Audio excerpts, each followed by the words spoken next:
Are you a prepper or homesteader looking to connect with like-minded people in your area? Looking to start your own preparedness group? Already have a group? Well, look no further than PrepperNet. PrepperNet is dedicated to personal responsibility, individual freedoms, and being self-reliant. PrepperNet has monthly meetings in over 100 cities where you can meet and learn with like-minded people in your area. PrepperNet, where preppers unite. Find us online at PrepperNet.com.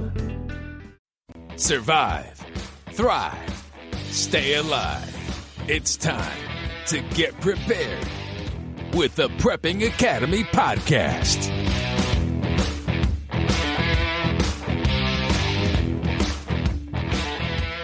Hello, everyone. I'm Patrick, the National Communications Coordinator for PrepperNet. I've stolen Forrest's chair here on the Prepping Academy to tell you about a communications exercise coming up on July 19th through the 21st. It is called T-REX, which stands for the End of the World as We Know It Readiness exercise. It's a 3-day grid-down communications exercise planned by Amron. PrepperNet will be participating directly and indirectly with the exercise. While I can't tell you the details about the exercise, I can tell you the scenario is extremely timely given the global state of affairs. You get to choose the level at which you participate so you can customize the experience to test your skills where they are. In today's episode, I'm going to discuss how you can participate in T-REX and bring on one of our esteemed PrepperNet members that jumped into T-REX in 2023 as a brand new HF digital operator and hear about her experience in the exercise. Here are a few ways you can participate in the T-REX exercise.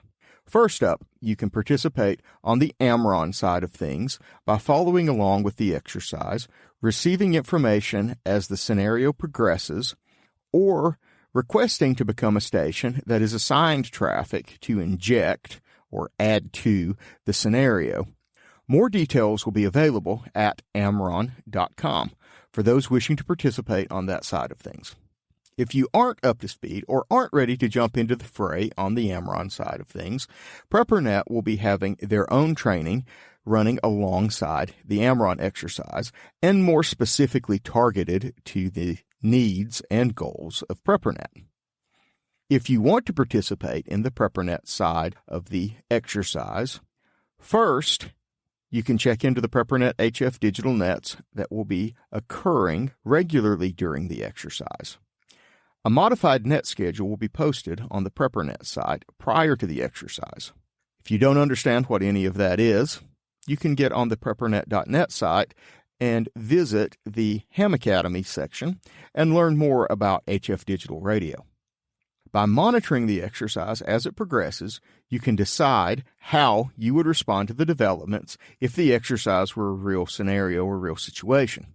Additionally, if you or any of your city group would like to participate directly with the exercise, please reach out to me, Patrick, on the PrepperNet.net site sometime during the month of June, and we can write you in to the PrepperNet portion of the scenario and provide some piece of traffic or other inclusion for you directly into the exercise so that you can test your skills and test your equipment.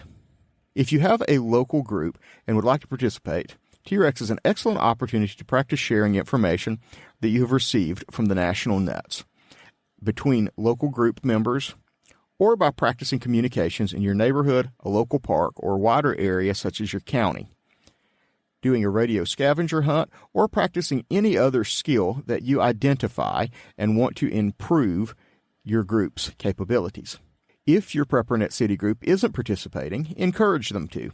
If you have enough participants, you could work together, collecting, analyzing, and processing all of the information from the exercise in a way that would be beneficial to your local group. Maps, whiteboards, etc. could be leveraged to better build an understanding of the scope and details of the scenario in the T-REX exercise. If radio isn't your thing, you could also test your bug out capabilities by turning the power off for 3 days or loading up your bug-out vehicle with all your gear and taking a test run to your bug-out location. Turning off the radio, internet, and TV, putting the cell phone in a Faraday bag to experience 3 days of information vacuum, or testing out some of your survival food. All of these are ways that you can bring T-Rex to your own home and experience a grid-down scenario to shake the bugs out, iron out the kinks, and learn better how you might actually perform in a grid-down situation. If all of this sounds exciting and you want to get involved, here is what you will need to get started. If you do not have a general class amateur radio license or higher, you can participate by receiving the exercise using a shortwave receiver or software-defined radio. You will need a shortwave receiver that is capable of doing single sideband receive, as all digital traffic is sent on the upper sideband, or USB as your radio may indicate. You will need an antenna capable of receiving the 80-meter band, or 3.5 megahertz, the 40-meter band, 7 megahertz, and the 20-meter band, 14 megahertz. And last but not least, you will need some free software installed on a computer that can be connected to the radio receiver. The FL Digi Suite, along with the Amron custom forms, will be needed to send the digital traffic. FL Digi is a free suite of digital radio software that can be downloaded from the W1HKJ website. That is Whiskey 1 Hotel Kilo Juliet. And the Amron custom HTML forms and instructions for their installation, which is available on the Amron.com website. That is Alpha Mike Romeo Romeo Oscar November.com website under the Forms tab. Additionally, some users may want to monitor JS8 Call, which is an additional free software intended for low bandwidth and low power communications. But the lion's share of the traffic during the exercise will be handled with the FL Digi Suite. Details on setting up and configuring FL Digi Suite are available in the Ham Academy on the PrepperNet.net site. If you have your general class amateur radio license and want to participate, you will need an HF transceiver capable of being connected to a computer with the FL Digi Suite, and an antenna capable of operating in the digital portion of the 80, 40, and 20 meter bands. Frequencies and details will be available on the PrepperNet.net site and the PrepperNet SOI, which is available on the site. Additional guidance will be released prior to the exercise on net scheduling, bands, and other operations during the exercise. If you are still with me, you may be asking, why digital? Well, that's a common question. And the simple answer is it is easier for most people to set up digital than it is for them to learn Morse code. Digital provides several important benefits. First, you do not need to be present at your computer to receive information. The computer can monitor all day, receiving information for you to review later. In fact, the T-Rex exercise typically continues all day long and all night long, and we must sleep at some point. So having your radio able to receive that critical piece of information that comes in while you're making a sandwich can help out in the exercise and in the real world. Second, digital or data modes are much narrower bandwidth than voice and perform much better with reduced power off-grid stations and in less than ideal band conditions. Digital also allows us to send forward error-corrected files, ensuring an accurate copy of information from one station to another, reducing the chance of error in critical information. These are only a few of the reasons why digital is superior to voice or phone communications in our situation. Don't forget our HF Digital Net on Sunday evening at 9 p.m. Eastern, 8 p.m. Central. It is an excellent opportunity to practice sending and receiving messages using the FL Digi Suite and to work the bugs out of your communication setup. More details on the weekly net are available on the PrepperNet.net site in the event posting. If you are new to digital comms, no worries. We can likely walk you through that and get you started. In fact, last week we had a new station that we were able to get the software configured and the radio running in the hour prior to net begin, and they were able to check into the net and participate 1 hour later. Now we would like to welcome the esteemed Beth G. to our podcast, PrepperNet's very own, to discuss her experience participating in T-Rex for the first time last year as a fairly new radio operator. Beth, how long had you been a radio operator when you first participated in T-Rex? Well, I'm still trying to get over the esteemed part, but that's going to be hard to live up to. So I had been a radio operator probably for a couple of years, but I had not had it much digital experience. I had had my technician license for a long time before I got my general. And prior to that, I was playing around with the GMRS repeaters, but had not as much HF experience and definitely not much digital. So how many weeks before T-Rex did we finally get you set up with digital? I remember helping you, but I don't remember how long it was. Oh, wow. I have such a bad concept of time. Do you think it could have been as long as 8 weeks? I think that's probably reasonable. Yeah. It hadn't been that long. It wasn't more than a month or so. Right. And then I had only had a few experiences on the Sunday night nets. Yeah, because you were completely new to that. Mm-hmm.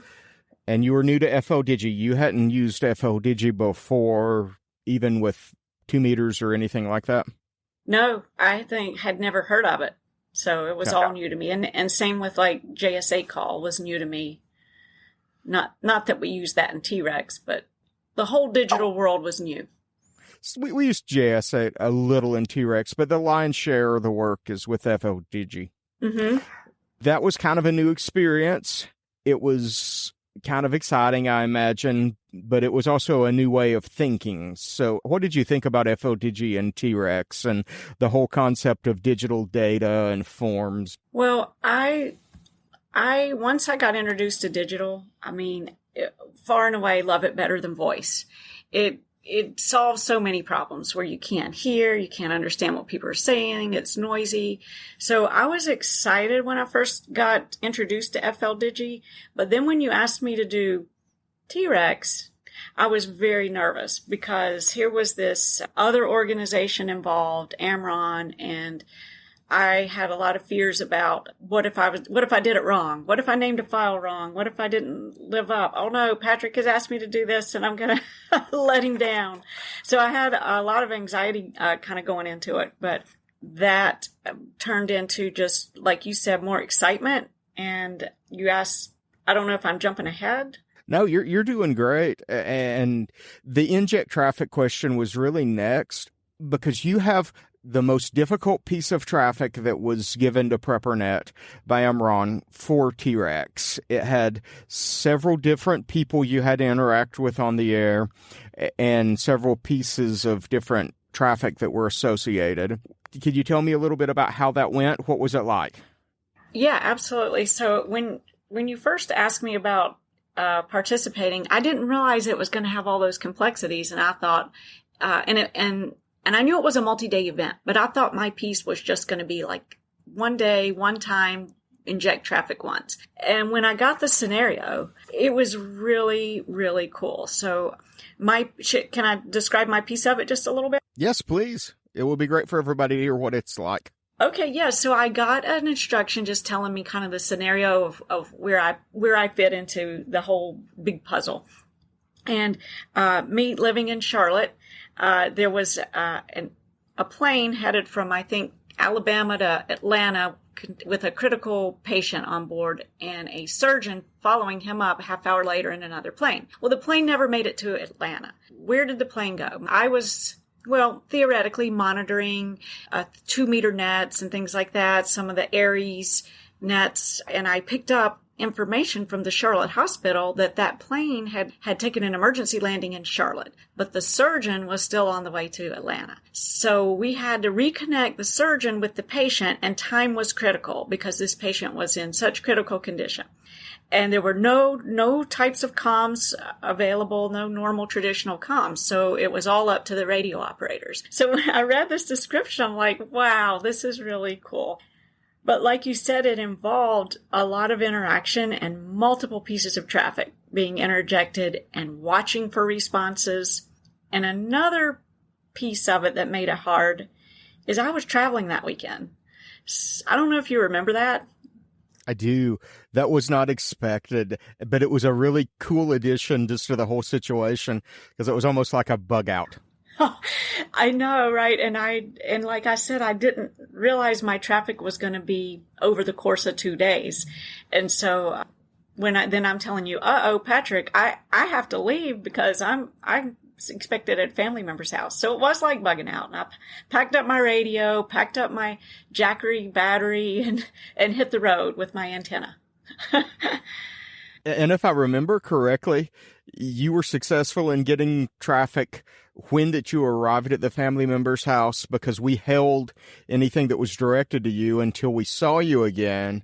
And then you were able to collect it, respond, and then we were able to, get it to the person it was directed to. Yeah, exactly. Because initially, I think the first piece of traffic when I was still at home, I saw someone report that we're missing this plane. It hasn't arrived in Atlantic. If anybody has any information, let us know.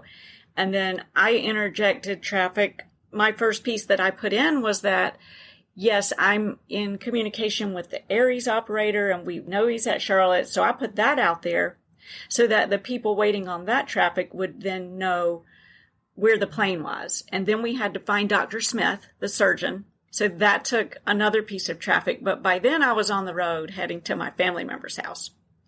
So I got set up. I got back on FL Digi. I let people know I was back on. And then there was traffic waiting for me to pass on to me.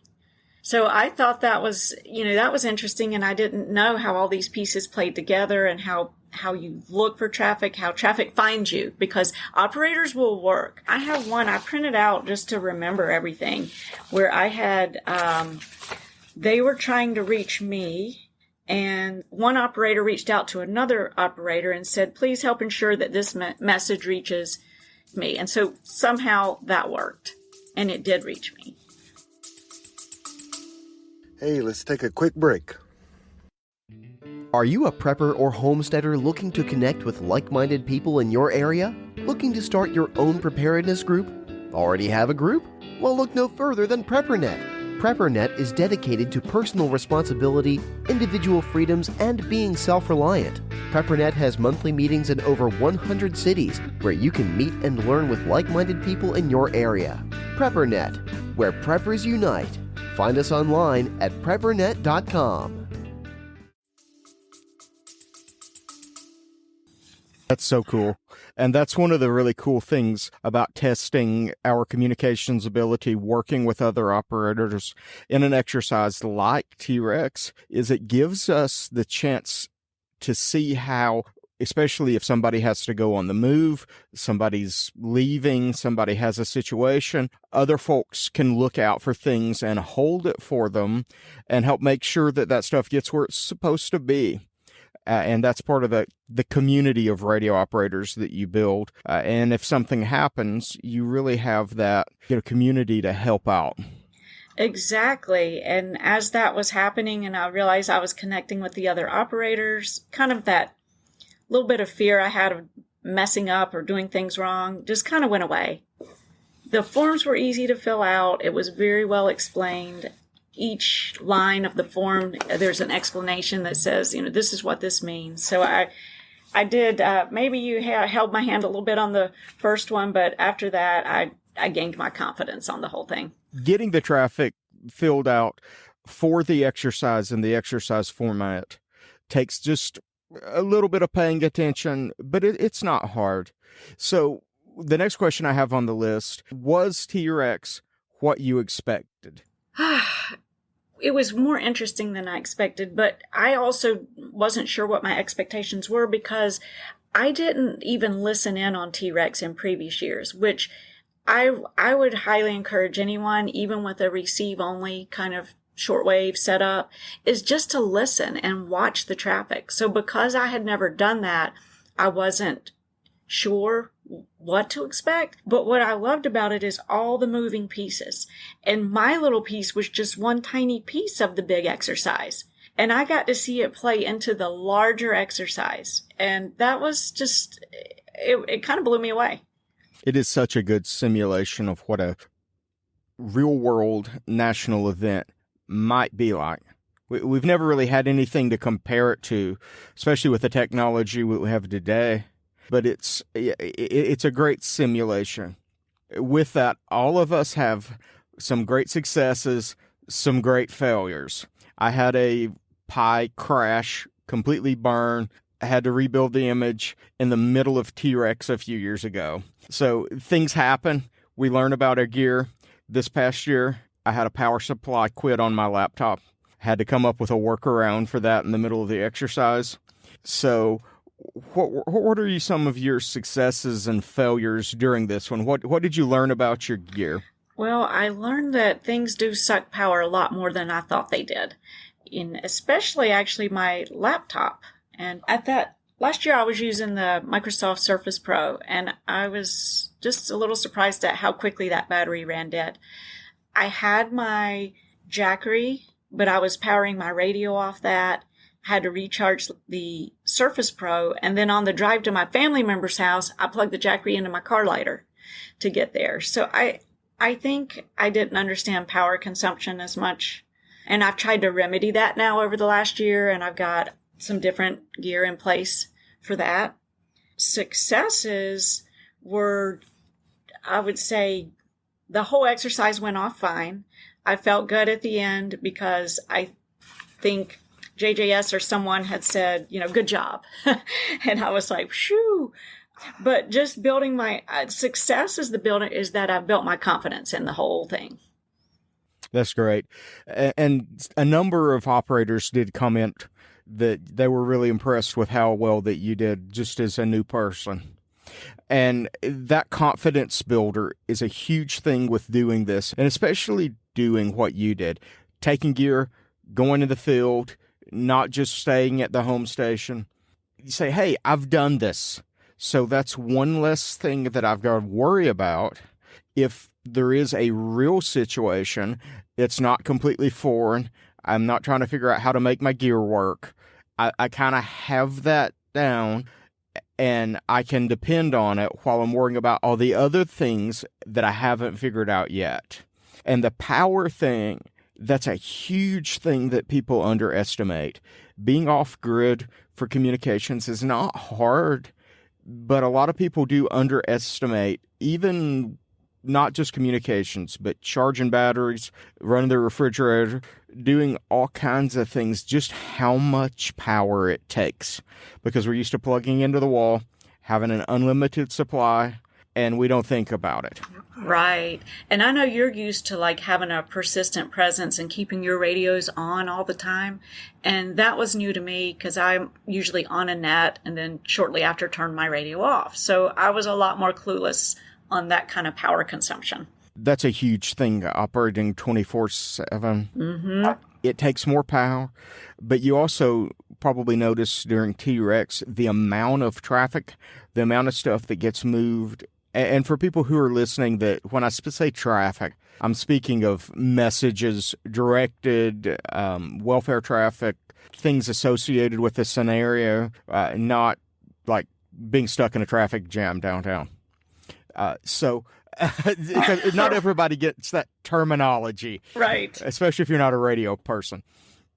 So much stuff gets moved outside of nets that you may miss out on if you're not monitoring all the time, because even if it's not directed to you, you may gain some situational awareness from hearing it, even if someone has a scheduled window to meet with somebody outside of a net to get a message across. Right. In fact, in the exercise, one of the last things we did was the family had gotten word through a radio operator that they were trying to find out the status of their loved one. And so my instructions were to try to work with that family and decide what means we were going to use to communicate, let's say, off the main channel. So we could have chosen JSA call. We could have chosen, we had the leeway to choose how we wanted to choose. So then eventually I was able to give them the welfare check, tell them their loved one was alive and had survived surgery. And you just think in real life how amazing that would have been. Absolutely. We don't realize what it would be like not to have any information at all about loved ones that are away at school, live in another state, maybe they were traveling for work. We see all these prepper fantasy books and movies where it's about the person that gets stuck away from home and spends months trying to get back. And we don't really see as much of the other side of what's going on with a family wondering where they are. Mm-hmm. Having that ability to, get a message within a reasonable amount of time. Right. Yep. I think my message was something like, your loved one is in good spirits and doing well. Yeah. And that's not much, but it's enough. Yes. I think if I can add one more thing to maybe the difficulty is that because I didn't really know what the digital modes were, I'd had very little experience. So I didn't realize that sometimes you can pass things in a different mode. And we were having a lot of noise, I think, when you were trying to get some things to me. And we ended up with one of the MFSK modes, and we had to try a couple of different ones. That, too, was a learning experience. And you just kind of just take a deep breath and analyze what's going on. Luckily, you had the know-how to know what mode's going to work best in this scenario. So I think as radio operators, we grow in that knowledge over time. If I remember correctly, I think there was a sunspot at some point during T-Rex that really made things difficult. I think you're right. I do remember that. Yep. I think we ended up having to use several low-speed modes just to try to get through, because I remember on Sunday trying to get the final X sum, the executive summary of what had gone on in the exercise, which was issued in Idaho, back to the East Coast. And that was a challenge because the band conditions were so bad. Would you do it again? Are you planning to do it again? I'm absolutely planning to do it again. I'm looking forward to it. I'm not traveling that weekend, so I will. It'll be different. I'll be able to watch for the traffic and spend more time with my radio on. I'm super psyched about it, and I don't know yet if I will be picked to interject traffic or not. But regardless, I still plan to watch the whole thing play out. That's awesome. Do you have your power situation worked out, or you're still going to be rocking the Jackery? I have a Jackery and a Bluetti now. Cool. Yeah. Have you tested them to make sure that they don't cause RF noise? Oh, no, I have not tested the Bluetti with my radio. Oh, my gosh, I'm so glad you said that. Now you have homework. Okay, I'll do that. I have until July. Yep, you got another month and a couple weeks. Okay. So would you recommend, or who would you recommend participating in T-Rex? Well, I recommend, even for those who are just using shortwave radios, like I said earlier, I wished that I had listened in and just received the files and watched what was happening. So even if you know very little other than how to set up your shortwave, and we are providing more instructions for that. Oh, and aside, we're going to have a NAT coming up, the Sunday night NAT that you always do. And I am going to have 2 different shortwave radios out in my backyard with FL Digi testing, getting the files that you pass on Sunday nights. So I definitely recommend anybody at that level or any level, just watch the action happen. Can we expect a report on the PrepperNet.net site on the results of your shortwave experience? Yes, I hope to even maybe film a little bit of it and show what it looks like coming across the screen. And I'm going to use a Texan PL368 and an ATS25. Cool. And, I actually I've used them with JS8 call. I haven't set them up with FL Digi. And so I'll test our instructions, and hopefully everybody will be able to do that. That's awesome. I used my Texan PL368 a couple years ago at Heritage Life Skills to copy one of the Amron nets on Friday night with an Android tablet connected to it. Yes. Oh, so that brings up a good point, Patrick. People could be preparing for this T-Rex by listening in on Amron Nets or PrepperNet Nets, right? That's absolutely correct. You can check on the PrepperNet.net site in the events section for the net times and frequencies if you'd like to come out and participate. And if you're interested in the Amron Nets, you can check on their website as well for net scheduling. Yeah, I think that's great practice.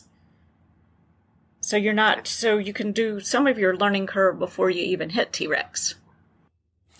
Yeah, I wouldn't go into T-Rex unprepared, especially on the Amron side of things. They actually go dark, don't participate or provide really any help or anything. It's truly a grid down simulation. We're a little less hardcore at PrepperNet as we want people to learn. So we encourage people to try to do it on their own. But if you have a technical question, then we'll try to help you out. Yeah, I really want to emphasize that because it's a very safe learning environment, and no one's going to snap your head off if you make a mistake. They're going to work with you. They're going to answer your questions, never make you feel stupid, never make you feel silly for asking any question. That's been my experience with all the PrepperNet comms people. And my experience with T-Rex was that I knew Patrick was there. I think I definitely, like I said, leaned on you for that first traffic as I was a little nervous about some of the things in it. But I mean, it's a very safe learning environment. Well, thank you. We try to make it that way. We want people to feel like they can come in and learn some skills and take them back to their family and friends and groups and that kind of thing and become better prepared. And I can't help but bring this up. I got to bring this up on the podcast. If you participate and you catch all of the traffic, every year, one of our operators in North Carolina, I will not mention his name, creates a piece of traffic in which something happens to Forrest. Okay. Every year. Oh, Forrest gets smoked. Somehow. Forrest has a very tragic life every year at T-Rex. Yes. So if you participate, catch all the PrepperNet traffic, you'll get to find out what creative way that the North Carolina guys come up with to do away with Forrest.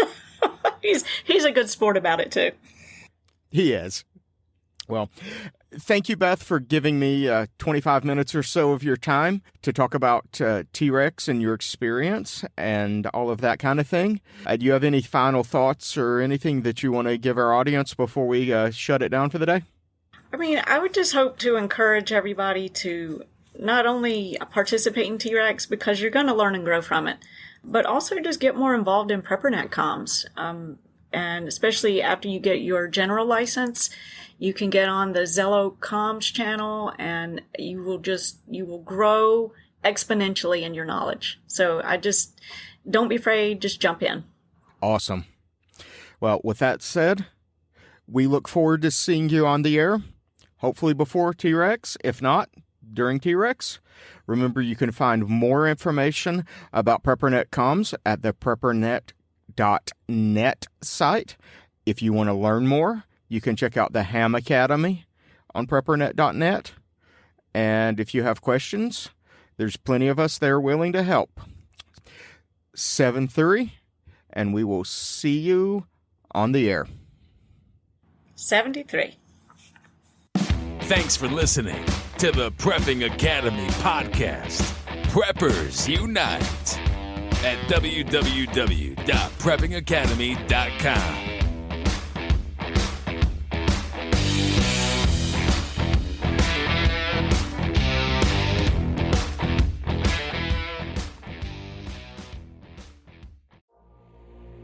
Has your data been hacked? Do you feel uneasy about the vulnerability of your personal information online? Were you involved in the Target, LinkedIn, or Microsoft data leaks? Don't know? If not, then pay attention. Join Forrest Garvin from PrepperNet for a free webinar on privacy and security. Gain insights into safe internet browsing, VPNs, crafting online aliases, secure emails, detecting if your data has been hacked, and managing passwords. Secure your spot today for this webinar on privacy and security. It's free. This webinar delves into comprehensive strategies for bolstering your online privacy. We've got you covered, from fortifying your passwords to shielding your financial information and mastering state-of-the-art encryption techniques. We're offering 2 convenient dates to suit your schedule. Reserve your spot now at PrepperNet.com/privacy. Don't let cyber threats erode your peace of mind any longer. Take the first step toward a safer, more secure online experience by joining us for our free webinar. Remember, knowledge is power when it comes to safeguarding your privacy. Sign up now at PrepperNet.com/privacy. We'll see you there.